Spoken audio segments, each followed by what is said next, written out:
Welcome back, guys.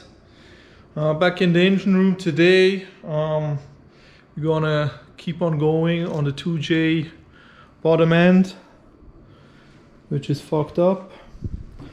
Last time I didn't show you, I started to disconnect the con rods. There's one missing and one looks kind of bad. It's not supposed to be different colors, so that's that. And you can also see this one, like this really got hot. The other ones kind of look okay. Why is this one missing? Because it's stuck on the crank. I couldn't lift it out like this, so I'm first gonna lift out the crank and then gonna be able to pull it off. I also got the oil pump off. Had a special puller to get it off. One nice thing on a JZ is that this collar here has teeth, so it really works much better as comparison to the RB engines, but that's on a side note. What I also seen in here, let me get some light.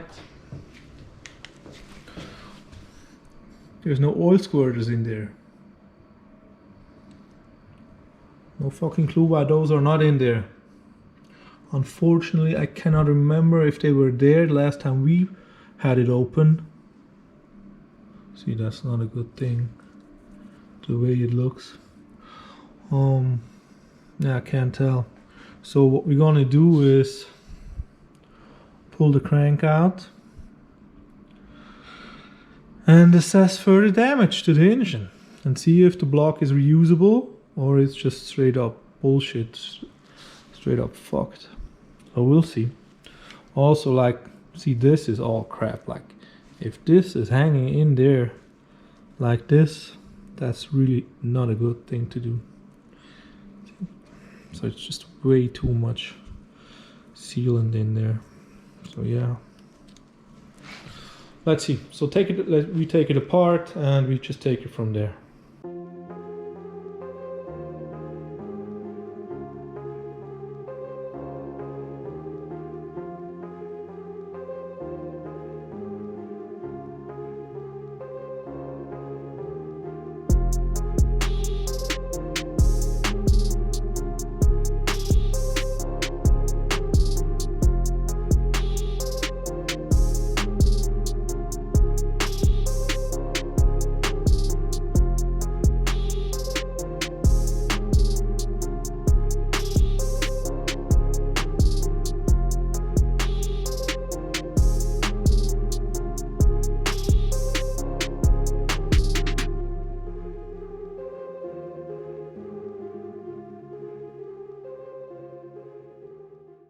Okay, so we got the 2J apart, we got the crank here, all the parts which are in the bottom end, more or less, rotating assembly. There's like, looks okay, looks okay, looks okay, looks okay, looks okay. Nah, doesn't look okay. These are the remainings of the bearings, Conrod bearings.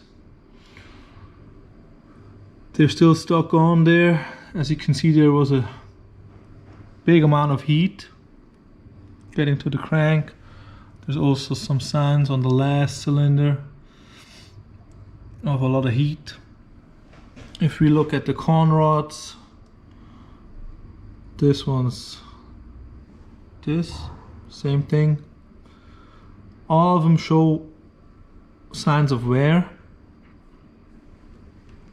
You can also see this one, the lower part, and here the crankshaft bearings, all of them show wear. The bolts stay okay, but we don't reuse them. Usually they stretch out a little bit, so I always tend to new ones if I rebuild an engine. If we look into the cylinders,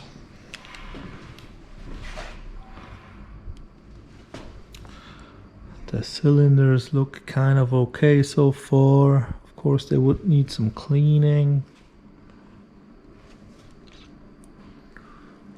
So this was the bad one. Yeah, it's not ideal, but wouldn't be too bad. Give it a fresh hone. Get some oversized pistons, that would be okay. Of course, clean it. There's still a lot of gunk in there. Get all the gasket crap off. Yeah. You can also see here, there's so much gasket shit around. Look, on the inside where the oil flows. Actually, it's just nasty. It's just way too much. So it's kind of hard to say. I still don't see where the water came from.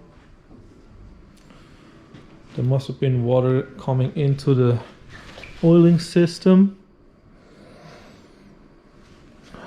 The cylinder head gasket showed that too, but it didn't show a clear path where it came from.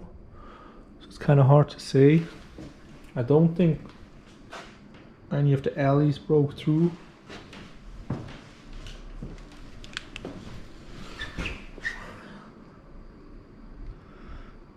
Can't see that. There's no cracks in the cylinders from what I can see from bare eye. There would be some special fluid you could drop in to make it visible, but looks okay.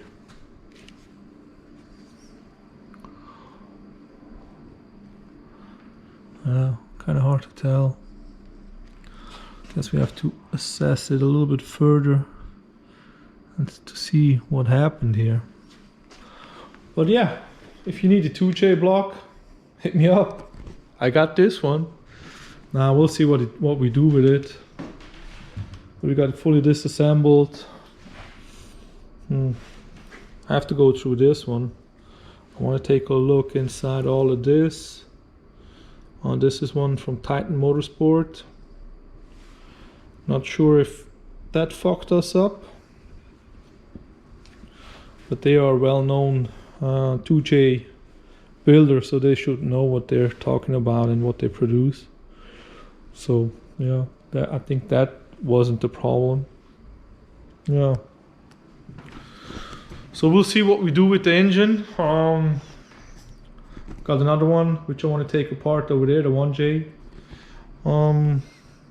Here I think we'll have to send some pictures over to our engine guys who do the honing and all that process, the machining of the engines, and see what they say about it. If they could rebuild it, want to rebuild it, and how much it cost. Or if we just get a new bottom end and work it from there. Yeah, we'll see. So I discovered some more issues. As you can see, there's like these pins connect the lower con rod to the upper, and this one's missing. Might be stuck in there. You can see also to the damaged one, there's damage to the side of it. So it kind of shaked to the left and right and touched the crankshaft on both sides. It wasn't centering, and not sure if that was also damaging it, but it of course caused a lot of heat in there. Yeah, so I'm not really sure who fucked it up, but I still think this isn't the new crankshaft I gave to the guys to rebuild the engine. I guess it was the old one. I'm not sure if it was cylinder 4 which had an issue back then, but I think it's the same. They just switched out the bearings and ran it like that and fucked me over. But well, that's just how it is. You learn from mistakes, you know who to trust and you don't want to trust. Yeah. Unfortunately, costly experience. Took a lot of time out of the program for the JZs, but yeah, that's just how it is. Last shot at the 2J block, all the parts. So that's it on the 2J video, how to disassemble it. It's easy, you can do it. As always, make sure to organize yourself, have everything laid out so you get an idea. Take pictures, take notes, whatever makes it easier for you. to do it. I'm not saying the way I do it is right for you, or it is the perfect way on doing it. I just do it the way it helps me to get it all back together at some point. Yeah. So for now, stay safe, stay clear, stay at home if you need to. Subscribe to the channel, like the video, comment if you have any questions. Whatever comes back from you shines up and brightens up my day. So I guess I talk to you soon, see you soon, and stay safe. Bye bye.